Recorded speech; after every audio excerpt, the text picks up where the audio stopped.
chemistry. How are you? I hope you all are doing good. After so many days, I am here. Actually, I was a little busy doing my research work, so I was not able to make videos.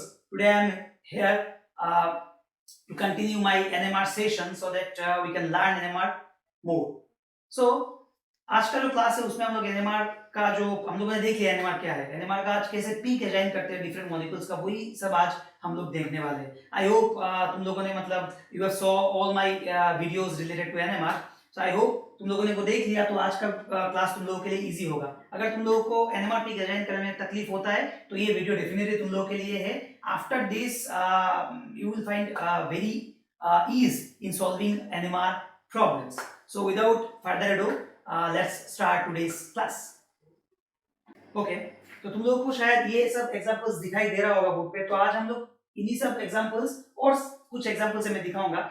हम लोग इन सब को solve करने वाले हैं using NMR. मतलब हमारे पास NMR technique है, हम लोग ने लैब में ये सारा ऑर्गेनिक कंपाउंड बनाया, तो यूजिंग दैट प्रोटॉन एनएमआर कैसे हम लोग सॉल्व करेंगे, यही सब आज हम लोग सीखेंगे. ठीक है, तो इसके लिए याद रखना हमेशा एक बात, एनएमआर के लिए सॉल्यूशन फेज में एनएमआर करना पड़ता है. प्रिंसिपल तुम लोगों को पता है, मेरा previous videos you can see by going to my channel.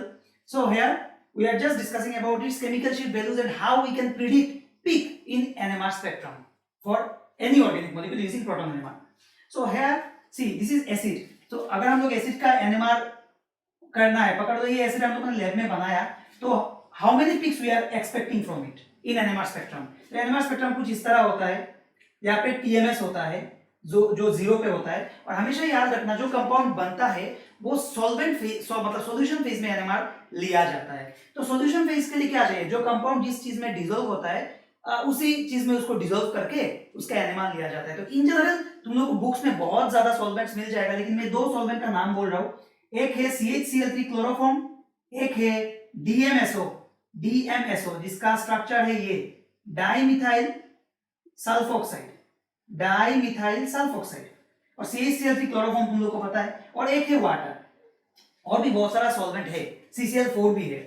तो ये सब सॉल्वेंट हम लोग यूज करते हैं, मतलब कंपाउंड जिस सॉल्वेंट में यूज होता है. लेकिन एक बात यहाँ पे ध्यान देने वाला ये है कि पकड़ लो मेरा ये कंपाउंड क्लोरोफॉर्म में डिसॉल्व हो रहा है, लेकिन हम लोग डायरेक्टली क्लोरोफॉर्म यूज नहीं करेंगे.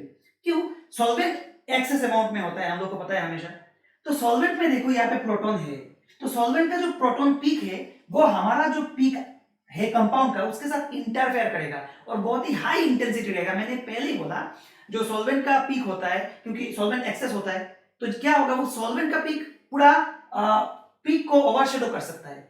तो उस इसीलिए एनएमआर में हमेशा याद रखना, जैसे CHCl3 के जगह पे CDCl3 यूज किया जाता है. डी मतलब हाइड्रोजन का एक आइसोटोप ड्यूटेरियम. DMSO के जगह पे क्या होता है, ये यूज किया जाता है. DMSO के जगह पे ये वाला यूज किया जाता है. DMSO इसको बोलते हैं DMSO D6, DMSO D6 ऐसे ही लिखते हैं इसको, DMSO D6 ऐसे लिखा जाता है इसको.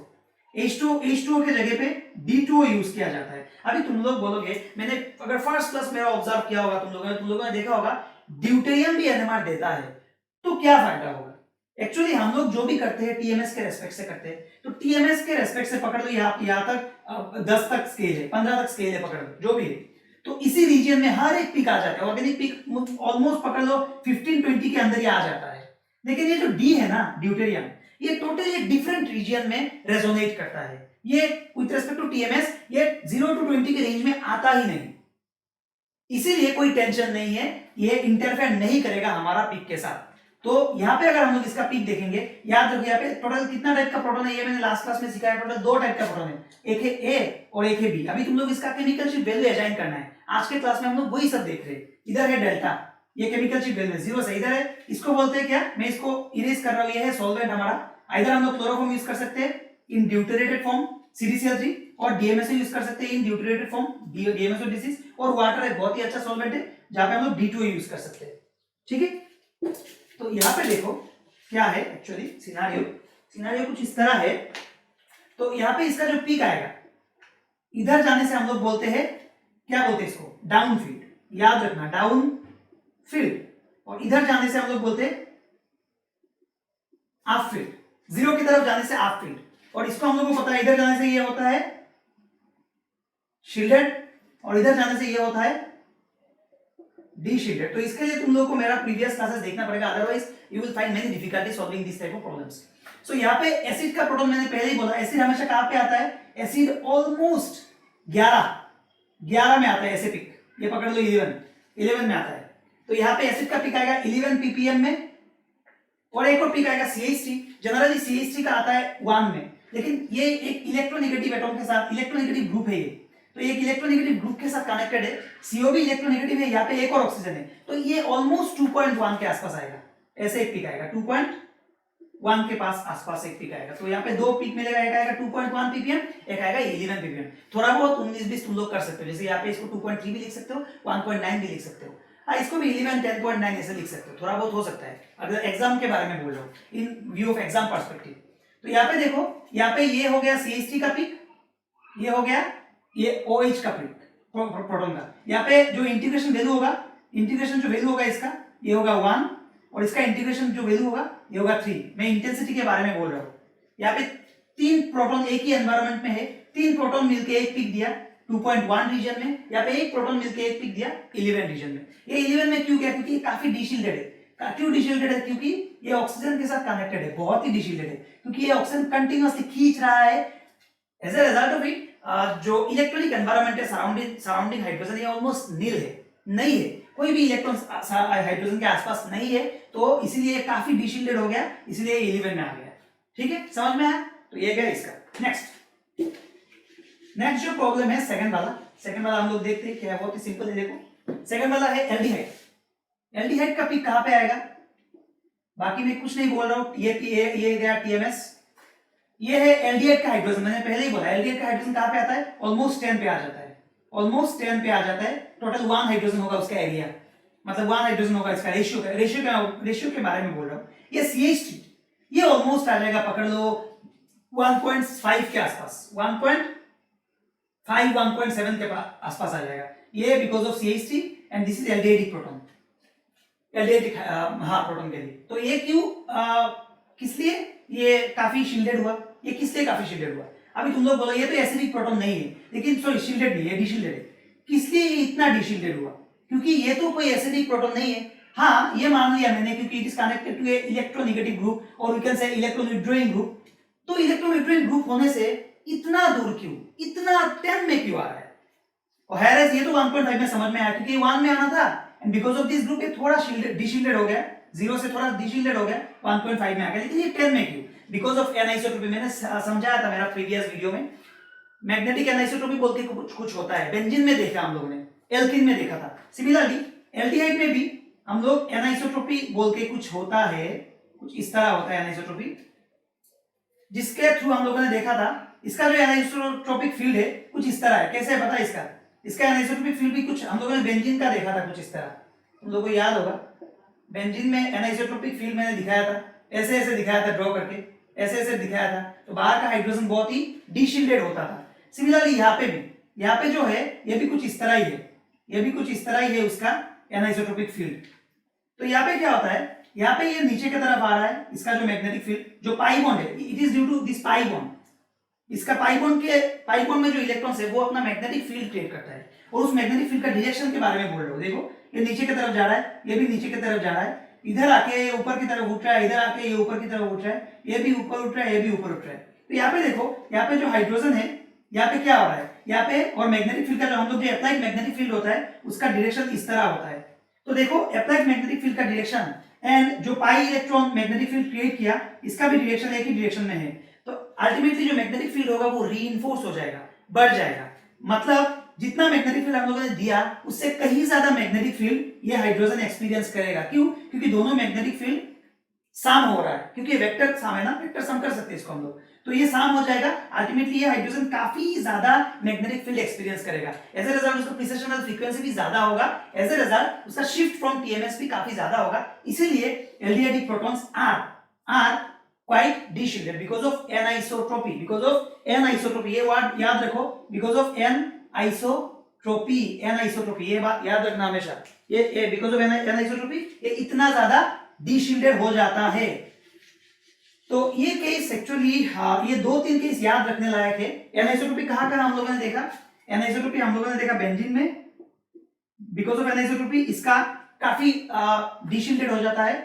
एनिसोट्रोपी इफेक्ट हम लोगों ने एल्किन में देखा, हालांकि ये कार्बन इलेक्ट्रोनेगेटिव है, फिर भी जितना इलेक्ट्रोनेगेटिव है उससे कहीं ज्यादा डिशिल्टेड हो जाता है प्रोटॉन, ये बिकॉज ऑफ एनिसोट्रोपी। और ये टाइप ऑफ एल्डिहाइड में हम लोगों ने ऐसा एनिसोट्रोपी नोटिस किया। तो याद रखना कितना कितना टाइम कहां पे एनिसोट्रोपी देखा, एंड बिकॉज ऑफ एनिसोट्रोपी क्या हुआ, डिशिल्टेड हो गया। ऐसा भी केस मिलेगा जहां पे एनिसोट्रोपी होगा लेकिन शील्डेड हो जाएगा, मैं दिखाऊंगा एग्जांपल। ओके, तो ये दो एग्जांपल हम लोगों ने सॉल्व कर लिया। अभी आ गए 3 नंबर पे एग्जांपल। 3 नंबर एग्जांपल क्या है, CH3 CH2 Br, बहुत ही सिंपल है। तो अगेन यहाँ पे हम लोग TMS डालो जिसका 0 है, CH2 Br के साथ कनेक्टेड। मैंने पहले ही बोला था Br एक इलेक्ट्रोनेगेटिव एटम है, Br एक इलेक्ट्रोनेगेटिव एटम है, तो CH2 जनरली कहां पे आता है, 1.3 to 1.5 में आता है। CH3 नहीं, CH2 इन जनरल CH2 1.3 अगर नॉर्मल हाइड्रोकार्बन वाला CH2 होता है तो, लेकिन इसके साथ इलेक्ट्रोनेगेटिव Br ग्रुप लगा हुआ है तो इसका करीब करीब आ जाएगा 3.1 के आसपास। ये CH2 वाला प्रोटॉन है, क्यों, क्योंकि ये Br के साथ कनेक्टेड है। 3.1 के पास आ जाएगा क्योंकि ये इलेक्ट्रोनेगेटिव ग्रुप है। और ये CH3 जनरली कहां पे आना था, CH3 का जनरली 1 में आता है, तो ये साथ में एक Br है ना, काफी दूर भी है, इतना भी सामने नहीं है, तो ये पकड़ लो 1.1 में आ जाएगा, 1.1 ppm में आ जाएगा इसका। ये किसका है, ये CH3 का है। तो ये बात हमेशा याद रखना, ये CH3 कहां पे आया, 1.1 में आ गया। और या फिर थोड़ा इसको तुम बढ़ा भी सकते हो, इसको 1.3 भी कर सकते हो। मैंने बोला ना थोड़ा 19-20 तुम लोग कर सकते हो, इसके कोई मतलब प्रॉब्लम नहीं होगा, क्योंकि ये एक्चुअली थोड़ा एक्सपेरिमेंटल है, थोड़ा 19-20 हो जाता है फ्रैक्शन का। तो ये गया इसका पिक, समझ में आ गया ये क्यों डिशिल्टेड है, ये क्यों शील्डेड है। ये डिशिल्टेड है बिकॉज़ ऑफ इलेक्ट्रोनेगेटिव इसके साथ कनेक्टेड है, तो इलेक्ट्रॉन कंटीन्यूअसली पुल कर रहा है, तो अल्टीमेटली इसके ऊपर से इलेक्ट्रॉन डेंसिटी कम हो गया, ये काफी डिशिल्टेड हो गया, इसलिए 3.1 में आ गया, या फिर 3.2 भी दे सकते हो। नेक्स्ट एग्जांपल है ये एस्टर, ये बहुत ही सिंपल है, CH3 ये वाला। अभी तुम लोग बोलो इसमें क्या क्या आएगा, कितना कितना पिक आएगा, तुम लोग बोलो। यहाँ पे टोटल कितना टाइप का प्रोटॉन है, पहले बोलो। पहले 2 टाइप का प्रोटॉन है यहाँ पे, 1 2, तो ए एंड बी 2 टाइप का प्रोटॉन आएगा। इसका केमिकल शिफ्ट के बारे में बोलो, तो केमिकल शिफ्ट के बारे में बोलो, अच्छे से देखो, केमिकल शिफ्ट के बारे में बोलो। यहाँ पे देखो ये CH3 1 में आना था, लेकिन मैंने पहले ही बोला, एक दिन मैंने दिखाया था तुम लोग को, जब भी CH3 ऑक्सीजन के साथ कनेक्टेड होता है वो कहा जाता है ऑब्वियसली वो 3 के ऊपर चला जाएगा। तो ये डायरेक्टली ऑक्सीजन के साथ कनेक्टेड है, ऊपर से यहाँ पे एक और इलेक्ट्रोनेगेटिव ग्रुप है CO, तो ये कहां पे जाएगा, ऑलमोस्ट पकड़ लो 3.7 में आ जाएगा, ऑलमोस्ट पकड़ लो 3.7 ppm में आ जाएगा ये CH3 वाला पिक। और ये CH3 वाला पिक कहा जाएगा, ये CH3 वाला पिक तो जनरली 1 में आता है, तो ये CO एक इलेक्ट्रोनेगेटिव ग्रुप है, तो CO इलेक्ट्रोनेगेटिव ग्रुप होने से तो ये 1 आना था, पकड़ लो 1.5 में आना था। तो अभी साथ में एक और ऑक्सीजन है, तो इसको आसपास 2 में डाल दो, 2.1 में डाल दो, या फिर 2 में भी डाल सकते हो, क्योंकि यहाँ पे 2 इलेक्ट्रोनेगेटिव ग्रुप है। समझ में आया, ये बहुत ही सिंपल सा फॉर्मूला है, कैसे याद रखना है, कौन सा वाला शील्डेड है, कौन सा वाला डिशील्डेड है। तो ये हुआ A का, ये हुआ B का, ये B है। समझ में आया, ये ज्यादा डिशील्डेड है क्योंकि ये डायरेक्टली ऑक्सीजन के साथ कनेक्टेड है, और ये CO के साथ कनेक्टेड है which is less electronegative than oxygen, इसीलिए इसका 2.1 में, इसका 3.7 में। ओके, नेक्स्ट एग्जांपल क्या है, देखो नेक्स्ट एग्जांपल है 5 नंबर एग्जांपल। 5 नंबर एग्जांपल में क्या है, CH3C, यहाँ पे 3 CH3 ग्रुप है, 3 CH3 ग्रुप और CH3। अभी तुम लोग बोलो इसका क्या होगा, TMS। तो ऑब्वियसली ये ऑक्सीजन का साथ कनेक्टेड, मैंने अभी दिखाया था, कितना दिखाया था मैं भूल गया, शायद 3.7 दिखाया था, 3.6 3.5 ऐसा लिख सकते हो, कोई बात नहीं, 3.7 में रखते हैं हम लोग इसको। पकड़ लो इसका A है, इसका A है, तो ये तीनों प्रोटॉन देखो एक ही एनवायरनमेंट में है, ये भी B होगा, ये भी B होगा, ये भी B होगा। अभी तुम लोग बोलोगे कैसे एक ही एनवायरनमेंट में है, क्योंकि this is more close to CO, this is more close to CO, it is far from CO। भूलना मत, ये बॉन्ड रोटेट कर सकता है, ये सिंगल बॉन्ड है, तो हर एक CH3 सेम पैटर्न देगा, क्योंकि ये CH3 यहाँ पे भी हो सकता है, ये CH3 यहाँ पे भी हो सकता है, क्योंकि बॉन्ड कंटिन्यूअसली रोटेट कर रहा है। हर एक CH3 कोई भी कन्फर्मेशन में हो सकता है। तो यहाँ पे टोटल ये आएगा टोटल 3 प्रोटॉन का एक पिक, और ये आएगा टोटल 9 प्रोटॉन का एक पिक। अभी द क्वेश्चन इज इसका केमिकल शिफ्ट वैल्यू क्या होगा, जनरली इसका होता है 1 और 0.9। अभी ये कनेक्टेड टू C है, साथ में एक CO है, अच्छे से समझो इसको, ये डायरेक्टली कनेक्टेड टू CO नहीं है, लेकिन डायरेक्टली कनेक्टेड टू CO है क्या, डायरेक्टली कनेक्टेड टू CO नहीं है, तो इसका थोड़ा ही बढ़ेगा, पकड़ लो 1.3, पकड़ लो 1.3 ppm, क्योंकि ये C के साथ कनेक्टेड है, उसके बाद CO है, तो इसलिए 1.3 हो गया। समझ में आया, तो ये क्यों डीशील्डेड है, ये क्यों थोड़ा शील्डेड है, समझ में आया ना, क्योंकि it is connected to oxygen. Okay, तो ऐसे करके हम लोग को सॉल्व करना है। तो अब आज के बाद कोई भी पीक देखने से हम लोग, हमारे पास अगर स्ट्रक्चर होगा हम लोग इजीली असाइन कर पाएंगे। अभी नेक्स्ट एग्जांपल, ये देखो है टोलुइन। क्या है? टोलुइन। तो इसका पीक कहां पे आएगा? ऊपर है CH3, ऊपर है CH3 और यहाँ है बेंजीन। बेंजीन में टोटल 1 2 3 4 5 प्रोटॉन है। तो ये सब लो रिजोल्यूशन स्पेक्ट्रा है, लो रिजोल्यूशन स्पेक्ट्रा, याद रखना। लो रिजोल्यूशन स्पेक्ट्रा में हम लोग ये पांचों प्रोटॉन को एक ही एनवायरनमेंट में देंगे। पूरा सब वीडियो देखना, ये वीडियो देखने से बोलोगे मैंने गलत पढ़ाया, एक्चुअली ऐसा नहीं है। देखो, actually with respect to the CH3 ये दो है ऑर्थो पोजीशन, ये दो है मेटा पोजीशन, ये है पैरा पोजीशन। मतलब क्या है? डिफरेंट एनवायरनमेंट है। डिफरेंट एनवायरनमेंट मतलब केमिकल की वैल्यू भी थोड़ा डिफरेंट ही होगा, लेकिन ये लो रिजोल्यूशन स्पेक्ट्रा हम लोग देख रहे हैं। मैं समझाऊंगा, मेरा नेक्स्ट क्लास में आएगा हाई रिजोल्यूशन स्पेक्ट्रा क्या होता है। तो लो रिजोल्यूशन स्पेक्ट्रा में जो इन लोगों का शिफ्ट में ज्यादा डिफरेंस नहीं आएगा, इसलिए हम लोग ये पांचों प्रोटॉन को एक ही जगह पे पकड़ रहे हैं, क्योंकि थोड़ा डिफरेंस होगा इसमें। तो पकड़ लो ये CH3 1 में आना होता है। याद रखना, जब भी CH3 डायरेक्टली बेंजीन रिंग के साथ कनेक्टेड होगा, थोड़ा इलेक्ट्रॉन तो विथड्रॉ करेगा बेंजीन रिंग, तो क्या होगा? पकड़ लो, इसका आएगा 2.2 या फिर 2.1 के आसपास आएगा। ये हुआ हमारा A प्रोटॉन। और बेंजीन रिंग कहां पे आता है? जनरली बेंजीन का याद रखना, जनरली बेंजीन का जो प्रोटॉन होता है वो 6.9 6.8 के आसपास आता है। तो इसको भी तुम लोग दे सकते हो कहीं पे भी, 6 या फिर 7 में दे सकते हो, क्योंकि ये नॉर्मल बेंजीन टाइप ही है कुछ, तो इसको तुम 7 में डाल सकते हो। टोटल 5 हाइड्रोजन का होगा B, और यहाँ पे टोटल 3 हाइड्रोजन का पीक मिलेगा, और यहाँ पे 5 हाइड्रोजन का एक पीक मिलेगा। कहां पे? B 7 में मिलेगा। क्यों? क्योंकि ये एरोमेटिक प्रोटॉन्स हम लोग को पता है रेंज 6 to 8.5 में आता है एरोमेटिक प्रोटॉन, या फिर 6.5 to 8.5, कभी-कभी 9 में भी जाता है। ठीक है? ओके, नेक्स्ट एग्जांपल देखो, पैरा नाइट्रोटोलुइन,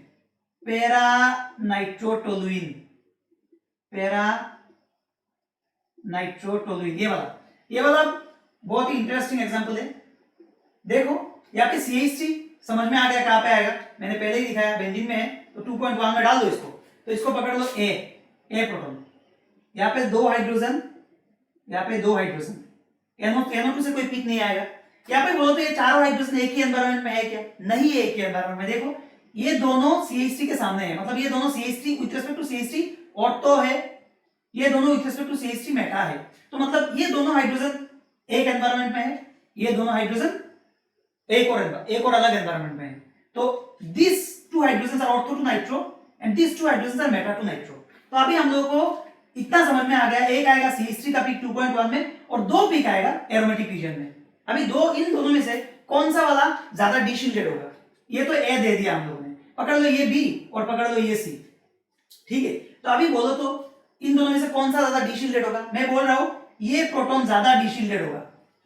ये प्रोटॉन C का जो प्रोटॉन है ये पकड़ लो 8.3 ppm में आएगा, और B का जो प्रोटॉन है ये पकड़ लो 7.1 ppm में आएगा, 1 ppm में आएगा। इतना क्यों? इतना डिफरेंस क्यों? ये डीशिल्डेड है, C आएगा यहाँ पे और B आएगा यहाँ पे। C पकड़ लो 8.3 ppm और B आएगा 7.1 ppm। ऐसा क्यों? अरे वेरी सिंपल, ये देखो, ये बेंजीन रिंग है, तो ये इलेक्ट्रॉन विथड्रॉ कर रहा है, ऐसे इलेक्ट्रॉन विथड्रॉ कर रहा है। Because of this electron withdrawing ये जगह हो गया पॉजिटिव, ये हो गया पार्शियली पॉजिटिव। सिमिलरली ये अगर पार्शियली पॉजिटिव हुआ, और कौन सा जगह पार्शियली पॉजिटिव होगा? ये जगह पार्शियली पॉजिटिव होगा और ये जगह पार्शियली पॉजिटिव होगा, ये 3 जगह पार्शियली पॉजिटिव होगा, मतलब ये 3 जगह हो गया पार्शियली नेगेटिव। तो जो जगह पार्शियली पॉजिटिव है, मतलब क्या है? पार्शियली पॉजिटिव मींस वहां पे इलेक्ट्रॉन डेंसिटी कम है, तो ये मोड इलेक्ट्रॉन नेगेटिव कार्बन हो गया, तो ये इस बॉन्ड से इलेक्ट्रॉन को और खींचेगा, making this hydrogen naked, electron free. As a result, this proton is quite deshielded. Similarly, because of this nitrogen, ये दो जगह हो गया निगेटिव, क्योंकि ये पॉजिटिव होने से ये निगेटिव ही हुआ। हालांकि यहाँ पे निगेटिव साइन नहीं आ रहा है, लेकिन एटलीस्ट यहाँ से यहाँ पे इलेक्ट्रॉन डेंसिटी ज्यादा है, इतना समझ में आ रहा है, क्योंकि यहाँ पे पॉजिटिव आया, यहाँ पे नहीं आया। तो यहाँ पे निगेटिव पकड़ रहे, तो निगेटिव मतलब शील्डेड, इलेक्ट्रॉन डेंसिटी ज्यादा है।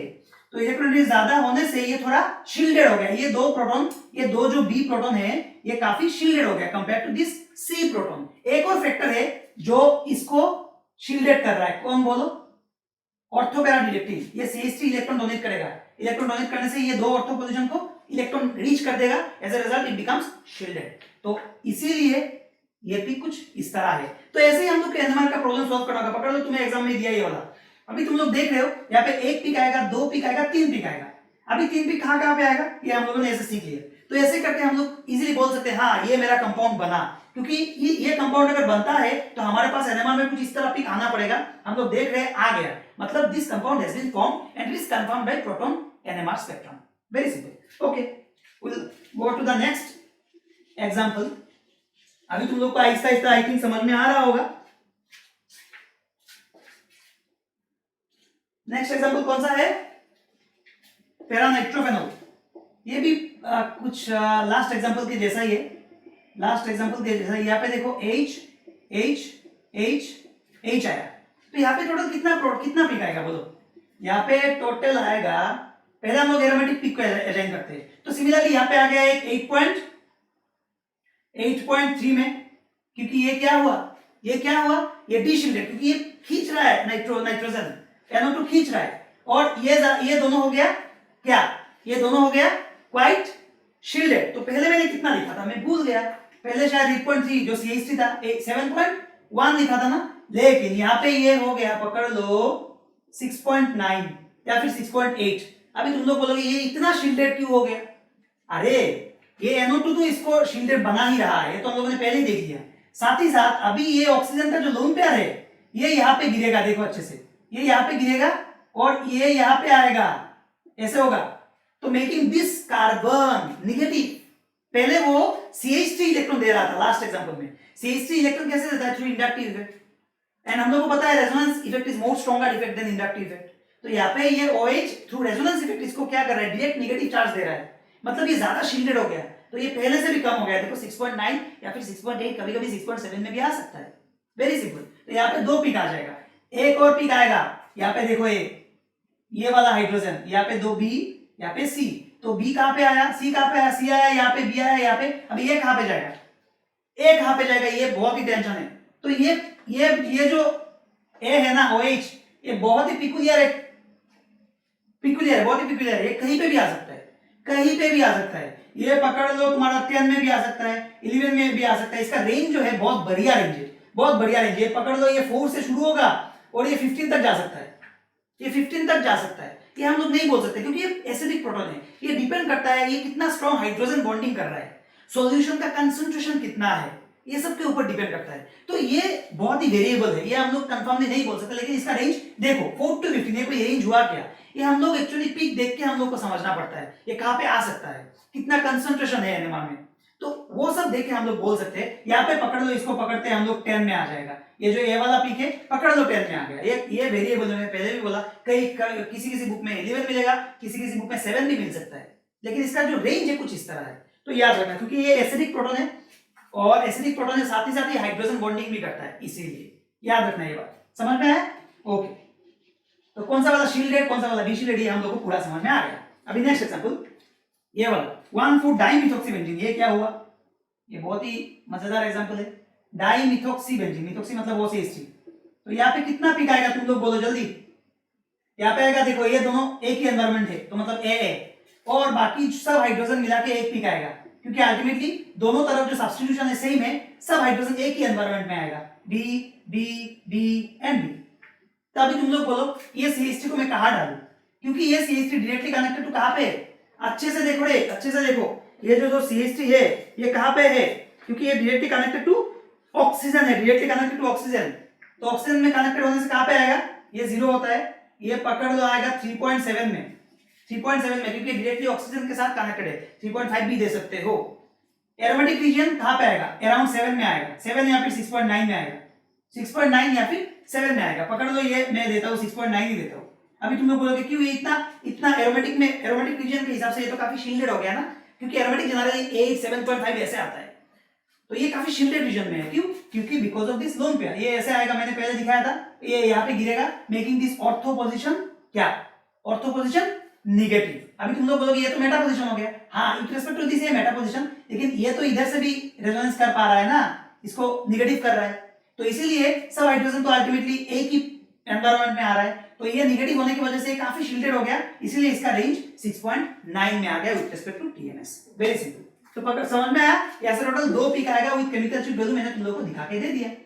अभी नेक्स्ट एग्जांपल हम लोग देखते हैं, ये वाला एग्जांपल 10 में क्या है देखो, CH3S, ठीक है, उसके बाद CH3, उसके बाद CH3, उसके बाद CHO। अभी तुम लोग बोलो यहां से कितना पिक आएगा, जल्दी जल्दी जल्दी। एल्डिहाइड का कोई टेंशन नहीं है, एल्डिहाइड का कहां पे आता है, 10 में आ जाता है। अभी तुम लोग बोलो और कितना आएगा, एल्डिहाइड का 10 में आ जाता है, हम लोग को पता है पहले से ही। अभी इसका तुम लोग बोलो, तुम लोग कहां पे दोगे, यहाँ पे टोटल देखो, ये 2 प्रोटॉन एक ही रीजन में आएगा, ये 2 प्रोटॉन का एक ही एनवायरनमेंट है, ये प्रोटॉन का दूसरा एनवायरनमेंट है। तो जनरल क्या होता है, प्रोटॉन का जो CH3 प्रोटॉन है 1 में आता है, तो ये जो प्रोटॉन है ये कहां पे आएगा, तुम लोग बोलो, ये जो प्रोटॉन है कहां पे आ सकता है, ये पकड़ लो 1.3 में आ जाएगा, 1.3 में आ जाएगा, पकड़ लो 1.3 में आ जाएगा या फिर 1.4 में आ जाएगा। अभी तुम लोग बोलोगे क्यों, क्योंकि ये कार्बन CO के साथ कनेक्टेड है ना, तो मैंने 1 से थोड़ा ज्यादा दिया, क्योंकि CO इलेक्ट्रोन्यूट्रिएंट ग्रुप पे खींच रहा है, तो खींचने से थोड़ा डिशिल्टेड हो जाएगा ये 2 प्रोटॉन, तो 1.3 ppm में आ गया ये 2A वाला प्रोटॉन, ये 2A वाला प्रोटॉन आ गया 1.3 में, और ये 10 ये B वाला आ गया यहाँ पे, और ये आ गया C। अभी तुम लोग बोले ये कहां पे जाएगा, ये डायरेक्टली कनेक्टेड टू सल्फर है, सल्फर। याद रखना, CH3 जब ऑक्सीजन के साथ कनेक्टेड होता है, CH3 जब ऑक्सीजन के साथ कनेक्टेड होता है 3 के ऊपर जाता है। सल्फर इतना भी इलेक्ट्रोनेगेटिव ग्रुप नहीं है, हम लोग को ये सब याद रखना होगा। CH3 डायरेक्टली जब ऑक्सीजन के साथ कनेक्टेड होगा तब 3 जाता है, मतलब क्या है, CH3 जब नाइट्रोजन के साथ कनेक्टेड होगा 3 से थोड़ा कम होगा।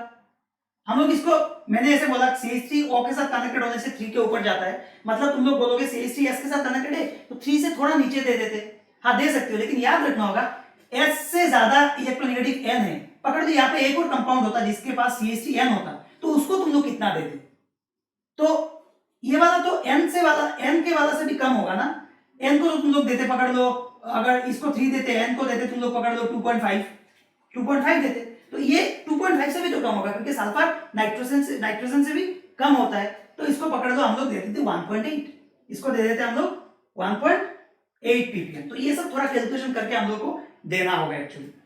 तो ये क्यों 1.8, क्योंकि ये इलेक्ट्रोनेगेटिव है, लेकिन ये काफी कम इलेक्ट्रोनेगेटिव है with respect to oxygen and nitrogen, fluorine ये सबसे, तो इसीलिए सल्फर हम लोगों ने लिया यहाँ पे 1.8 में दिया, तो हम लोग को यहाँ पे C मिला। टोटल 3 टाइप ऑफ प्रोटॉन मिला, एक एल्डिहाइड मिला 10 में, एक मिला ये 2 प्रोटॉन, मतलब यहाँ पे जो A वाला प्रोटॉन होगा टोटल 6 हाइड्रोजन होगा, C वाला जो प्रोटॉन होगा 3 हाइड्रोजन होगा, और ये वाला प्रोटॉन में सिर्फ 1 हाइड्रोजन होगा, तो इसका NMR पे कुछ इस तरह आएगा। समझ में आया तुम लोग को? ओके, तो हम लोग जो नेक्स्ट एग्जांपल देखेंगे उसको देखो, ये बहुत ही इंटरेस्टिंग सा एग्जांपल है।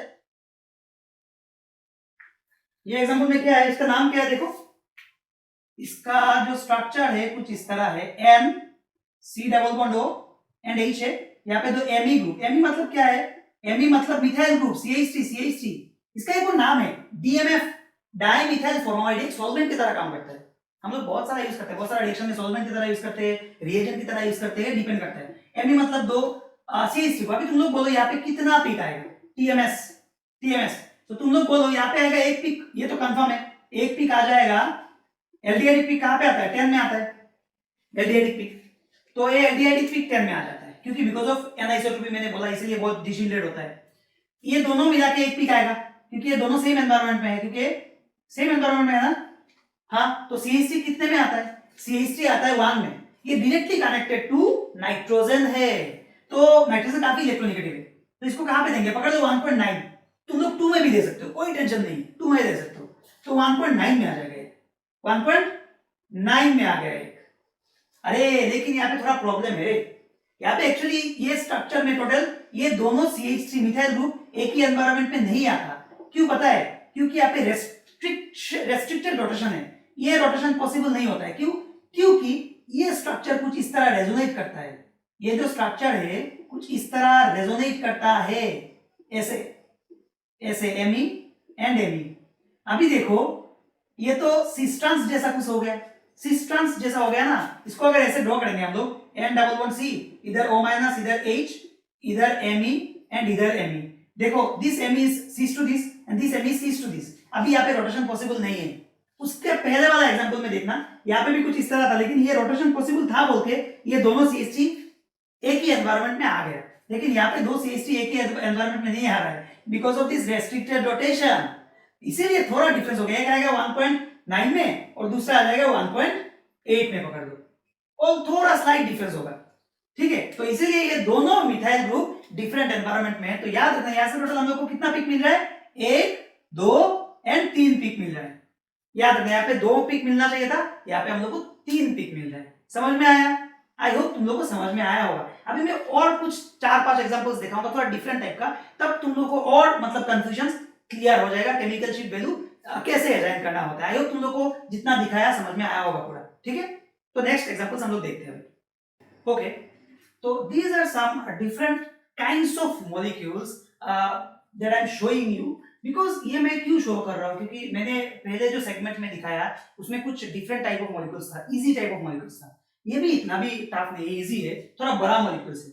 तो मेरा जो फ्यूचर क्लासेस रहेगा मैं और ज्यादा एग्जांपल्स दूंगा, ये बेसिक्स है, जो लोग को एनएमआर नहीं आता मैं उन लोगों के लिए ये क्लास स्पेशली रेडी किया एक्चुअली। बाकी धीरे धीरे मैं और टफ एग्जांपल दूंगा, बड़ा बड़ा मॉलिक्यूल्स को दूंगा हर एक फील्ड। मुझे बहुत सारा बायोमोलिक्यूल्स भी होता है जिसके एनएमआर प्रेडिक्ट करना काफी मुश्किल होता है, मैं मेरा फ्यूचर वीडियोस में वो सब भी लाऊंगा। तो यहाँ पे देखो ये 3 मॉलिक्यूल्स में डिस्कस करूंगा आज का वीडियो में, मैं ये 3 ही करूंगा लास्ट। इसमें देखो कैसे हम लोग को प्रिडिक्ट करना होता है। मैं पहले 1 नंबर का प्रिडिक्ट कर रहा हूँ, इसका वेरी सिंपल, पहले हम लोग को क्या करना है, टीएमएस बिठा देना है। टीएमएस 0 में आता है, हम लोग को पता है। विथ रिस्पेक्ट टीएमएस अभी मैं पीक असाइन करूंगा। अभी तुम लोग को यहाँ पे टोटल कितना टाइप ऑफ पीक है मैं दे रहा हूं, देखो ये दोनों पीक एक ही जगह में आएगा क्योंकि दोनों सेम एनवायरनमेंट में है। एक आया, ये आ गया बी, ये आ गया सी, ये दोनों एक ही एनवायरनमेंट आएगा डी एंड डी। तुम लोग बोलोगे ये दोनों सेम एनवायरनमेंट में क्यों, क्योंकि ये तो इस तरफ है, ये तो उस तरफ है। मैंने पहले ही बोला बॉन्ड, ये बॉन्ड भी रोटेट कर सकता है, ये बॉन्ड भी रोटेट कर सकता है, sigma bond can rotate, so because of that the conformation may change, तो as a result both are in the same environment. ये आ गया लास्ट ई, मतलब टोटल 5 पीक आएगा, 5 पीक। अभी बोलो, हम लोग को हमेशा पता है यहाँ पे टोटल 3 CH3 है और 3 CH2 है। जनरली CH3 से CH2 का पीक ज्यादा दूर होता है, हम लोग को पता है, ज्यादा डिशिल्टेड होता है, मैंने बोला था मेरा प्रीवियस वीडियो में। और ऊपर से यहाँ पे जितना भी CH2 है वो ऑक्सीजन के साथ कनेक्टेड है, तो पहले हम लोग CH2 को ही देखते हैं। Between this 3 CH3, among this 3 CH2 कौन सा CH2 ज्यादा डिशिल्टेड होगा? देखो ये दोनों CH2 एक ही एनवायरनमेंट में है, ये CH2 अलग एनवायरनमेंट में है, तो ये ज्यादा डिशिल्टेड होगा या फिर ये दोनों ज्यादा डिशिल्टेड होगा? ऑब्वियसली ये दोनों ज्यादा डिशिल्टेड होगा। क्यों? क्योंकि अच्छे से देखो, ये है ऑक्सीजन के साथ कनेक्टेड, अगर ये CH2 को पकड़ोगे, this is connected to oxygen, similarly this is connected to 1 CH2 and 1 oxygen. After 1 मतलब गैप, एक दूसरा कार्बन के साथ गैप के बाद दूसरा एक और ऑक्सीजन एटम आ रहा है, मतलब ये बोल सकते हैं उसके आसपास टोटल 2 ऑक्सीजन है और इसके आसपास सिर्फ एक ही ऑक्सीजन है, क्योंकि ये वाला ऑक्सीजन काफी दूर है, इसके बाद 1 2 3 काफी दूर है, तो इसीलिए हम लोग बोल सकते हैं ये दोनों CH2 काफी डिशिल्टेड है। और डिशिल्टेड मतलब कहां पे, पकड़ लो ये काफी डिशिल्टेड है ना, तो ये आ जाएगा पकड़ लो अराउंड 4 में, क्योंकि मैंने पहले ही बोला जब भी CH3 के साथ O होगा 3 के ऊपर जाएगा, CH2 के साथ O होगा वो तो 3.5 के ऊपर ही जाएगा ना, ऑब्वियसली, क्योंकि CH3 O 3 के ऊपर जा रहा है, CH2 O और ज्यादा ऊपर जाएगा, तो ये 4 में आ जाएगा। तो ये CH2 कहां पे आ जाएगा, ये पकड़ लो 3 पॉइंट कहां पे देंगे, अगर ये 4 में आता है इसको कहां पे दोगे, 3 पे दोगे क्या? नहीं, 3 पे मत देना, क्योंकि 3 पे तो CH3O आता है, जब CH3 होता है तब 3 में आता है, तो ऑब्वियसली ये 3.5 के आसपास आ जाएगा। कहां पे आ जाएगा, अगर ये 3 है तो ये 3 अच्छा मैं यहाँ पे स्केल नहीं देता हूँ, यहाँ पे ही दे देता हूँ, यहाँ पे आ जाएगा 3.5 में आ जाएगा। ये कौन सा वाला, बी वाला पीक आ जाएगा 3.5 में, ए वाला पीक आ जाएगा 4 में। यहाँ पे टोटल 4 हाइड्रोजन का इंटीग्रेशन आएगा, यहाँ पे टोटल 2 हाइड्रोजन का इंटीग्रेशन आएगा। सी कहाँ पे आएगा, सी बहुत ही नोटोरियस है, मैंने पहले ही बोला, क्योंकि अल्कोहल एसिडिक प्रोटॉन होता है। एसिडिक प्रोटॉन क्या होता है, बहुत ही डिशिल्टेड होता है, बिकॉज ऑफ ऑक्सीजन खींचता है, डिशिल्टेड कर देता है एक्चुअली। और दूसरा बात, ये हाइड्रोजन को नहीं करता, याद रखना। एल्कोहल टाइप मैंने पहले ही दिखाया था, फिनॉल का रेंज बहुत ज्यादा होता है, बिकॉज फिनॉल का जो कॉन्जुगेट बेस होता है काफी स्टेबल होता है, वो ज्यादा एसिडिक भी होता है, इसीलिए उसका और ज्यादा डिशिल्टेड होता है, क्योंकि हाइड्रोजन ऑक्सीजन ज्यादा खींच पाता है, ऑक्सीजन और हाइड्रोजन का जो बॉन्ड होता है। तो एल्कोहल का रेंज जो है वो कुछ इस तरह है, 0.5 से 5 ppm। देखो कितना वेरिएबल है, 0.5 से 5 ppm। याद रखना ये हाइड्रोजन बॉन्ड करता है जब भी, ये एक मंत्र है तुम लोग याद रखो, जब ये डाइल्यूट सॉल्यूशन होता है, डाइल्यूट, बहुत ही डाइल्यूट, जो भी अल्कोहल लेंगे हम लोग, अगर डाइल्यूट कंसंट्रेशन में एनएमआर करेंगे तो इसका रेंज आएगा 0.5 से 1 ppm। अगर हम लोग कंसंट्रेटेड लेंगे तो याद रखना उसका रेंज आएगा 4, अगर कंसंट्रेटेड लेंगे तो 4 to 5 ppm आएगा। ऐसा क्यों?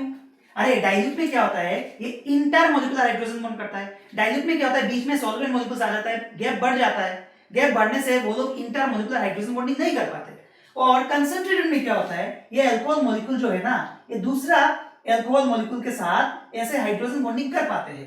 तो हाइड्रोजन बॉन्डिंग करने की वजह से क्या होता है, ये हाइड्रोजन के ऊपर से इलेक्ट्रॉन डेंसिटी और हट जाता है, क्योंकि ये दोनों तरफ बॉन्ड कर रहा है। और इलेक्ट्रॉन डेंसिटी कहां पे है, ऑक्सीजन के ऊपर आ जाता है। दो ऑक्सीजन एक हाइड्रोजन को खींच रहा है, सोचो इसके ऊपर इलेक्ट्रॉन डेंसिटी रहेगा क्या, नहीं रहेगा, इसीलिए काफी डीशिल्डेड हो जाता है, 4 to 5 ppm में आ जाता है कंसंट्रेटेड में, क्योंकि कंसंट्रेटेड में इंटरमोलिकुलर हाइड्रोजन बॉन्डिंग पॉसिबल है। लेकिन डाइल्यूट सॉल्यूशन में जो इंटरमोलिकुलर हाइड्रोजन बॉन्डिंग है वो इतना प्रोमिनेंट नहीं होता है, इसीलिए ये काफी शिल्डेड रीजन में आता है, 0.5 to 0.1 में। तो यहाँ पे मैं इसको कहाँ पे डालूं, यहाँ पे मैं इसको थोड़ा इतना भी डाइल्यूट में नहीं डालता, कंसंट्रेटेड में डालता हूं। पकड़ लो, ये आ जाएगा 3, यहाँ पे आ जाएगा, पकड़ लो 3.7 में आ गया, कौन सा वाला, सी वाला। अभी तुम लोग कंफ्यूज मत होना, इसको 3.7 में ना देखे तुम लोग थोड़ा बहुत हेर फेर कर सकते हो इसके वैल्यू में, कोई टेंशन नहीं, डोंट वरी।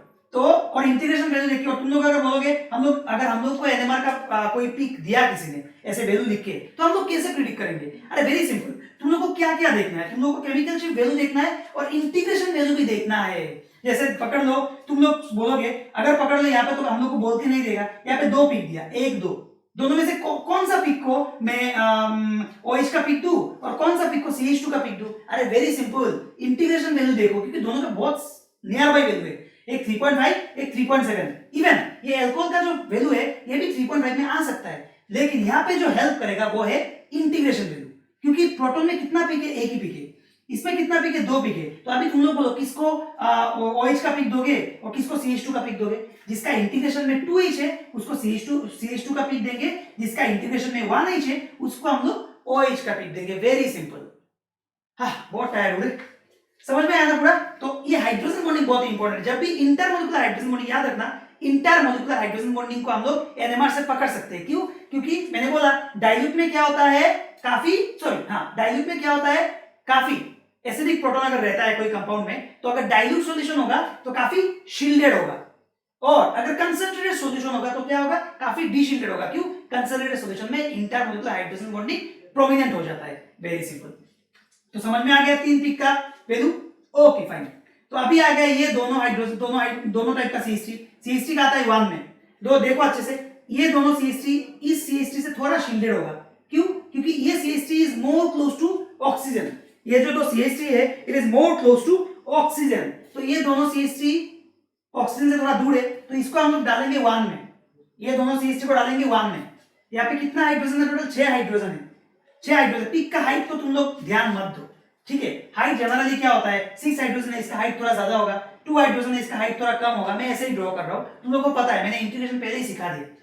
तो अभी तुम लोग ये इतना समझ लो, इसका 6 हाइड्रोजन है 1 में आएगा, किसका? ये CH3 का। ये 1 से थोड़ा ज्यादा आएगा। क्यों 1 से थोड़ा ज्यादा आएगा? तुम लोग बोलो क्यों 1 से थोड़ा ज्यादा आएगा? पकड़ लो 1.4 में आ गया, पकड़ लो 1.4 में आ गया। क्यों? क्योंकि it is more close to this 2 oxygen. यहाँ पे कितना हाइड्रोजन है? 3 हाइड्रोजन। तो इसका NMR कुछ इस तरह आएगा। Very simple, very simple. समझ में आ गया? ओके, हम लोग अभी नेक्स्ट एग्जांपल देखेंगे। कोई कंफ्यूजन होने से let me know in the comment section so that I can make you understand by replying to the comment. Next example ये वाला भी तुम लोग बोलो, ये वाला बहुत ही सिंपल है।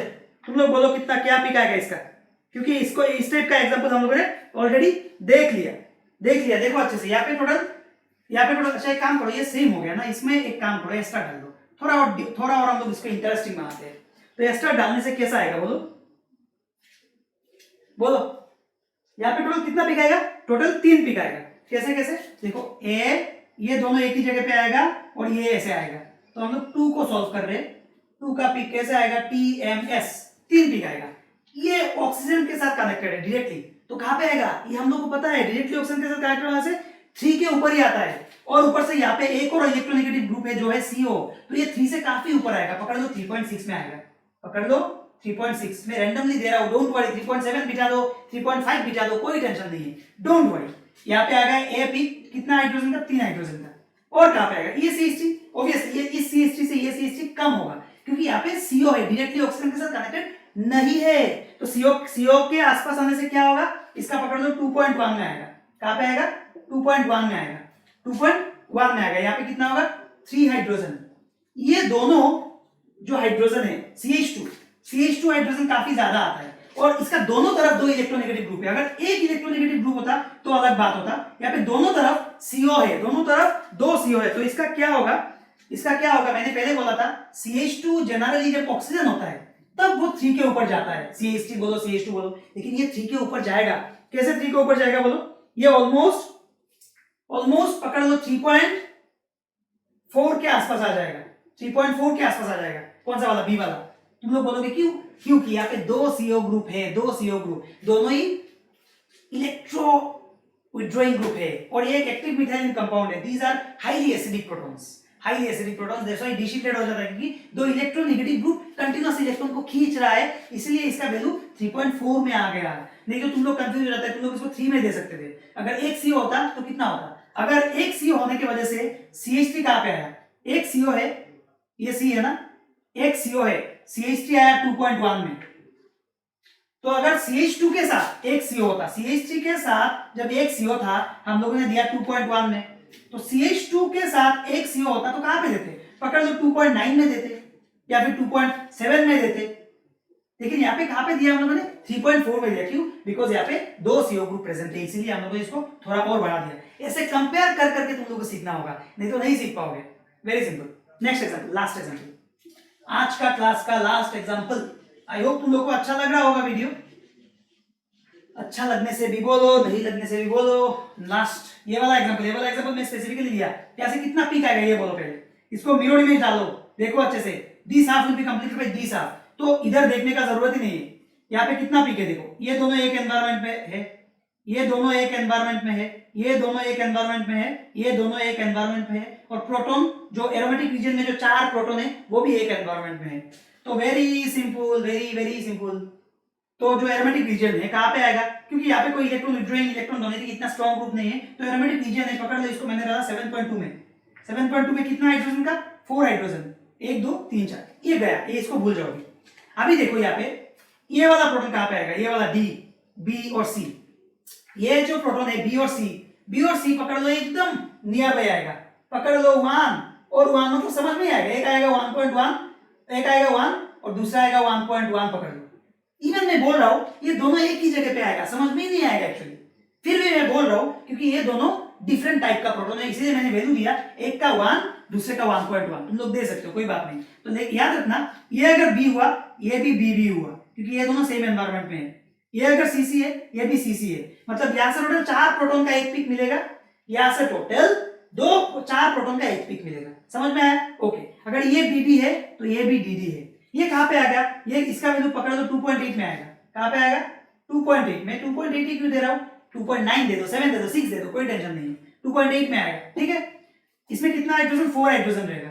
अभी तुम लोग बोलो ये इतना डिशिल्टेड क्यों, ये इतना डिशिल्टेड क्यों है, अरे वेरी सिंपल, मैंने पहले समझाया था तुम लोग एक दिन, एरोमेटिक रीजन का जो मैग्नेटिक फील्ड होता है, पाई क्लाउड जो मैग्नेटिक फील्ड क्रिएट करता है, कुछ इस तरह होता है, कुछ इस तरह होता है इसका मैग्नेटिक फील्ड, ऐसे निकल के आता है, ऐसे निकल के आता है, ऐसे निकल के आता है, ठीक है। मैग्नेटिक फील्ड इधर से हम लोग देते हैं, तो देखो ये CH3 इसी फील्ड में आ रहा है, ये जो हाइड्रोजन है, ये 2 हाइड्रोजन है, इसी फील्ड के आसपास ही आ रहा है, ये जो मैग्नेटिक फील्ड क्रिएट हुआ इसी फील्ड के रीजन में आ रहा है, देखो जहां पे मैग्नेटिक फील्ड इंक्रीज हो रहा है, तो यहाँ पे क्या होगा, मैग्नेटिक एनिसोट्रोपी, बिकॉज ऑफ मैग्नेटिक एनिसोट्रोपी ये काफी डिशिलेट हो गया, क्योंकि जितना मैग्नेटिक फील्ड अप्लाई किया उससे ज्यादा ये हाइड्रोजन एक्सपीरियंस कर रहा है। क्यों, क्योंकि पाई क्लाउड जो मैग्नेटिक फील्ड क्रिएट किया इसके साथ मैच कर रहा है, इसलिए रीइंफोर्स हो गया, मैग्नेटिक फील्ड ज्यादा हो गया, इसलिए इसका वैल्यू काफी डिशिलेट हो गया 2.8 में। Whereas यहाँ पे एक बहुत ही इंटरेस्टिंग चीज अभी होने वाला है, तुम लोग अभी शॉक होने वाले हो, देखो तुम लोग अभी शॉक होने वाले हो, ये दो जो प्रोटॉन है ना हाईली शील्डेड,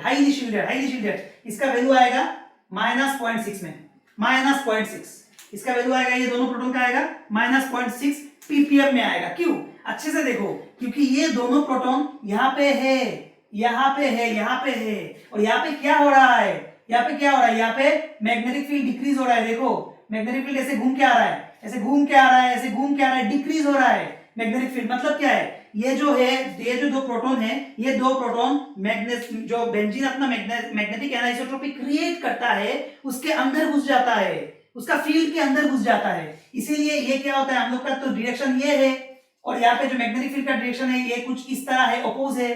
तो देखो तो एक जा रहा है इधर से, दूसरा आ रहा है इधर से, तो क्या होगा, ओवरऑल जो मैग्नेटिक फील्ड ये एक्सपीरियंस करेगा वो काफी कम हो जाएगा। पकड़ लो हम लोगों ने 1.4 टेस्ला दिया था, ये जाते जाते उसको मिलेगा 1 टेस्ला, क्योंकि बाकी कैंसिल हो गया इन दोनों के साथ, इन दोनों के साथ नहीं, यहाँ पे जितना भी मैग्नेटिक फील्ड अपोज कर रहा है इसको, इसके साथ कैंसिल हो गया। तो इसीलिए इसको फुल स्ट्रेंथ से जाके रेजोनेट नहीं करा पाया, तो इसका रेजोनेटिंग फ्रीक्वेंसी क्या हो गया, टीएमएस से भी कम हो गया।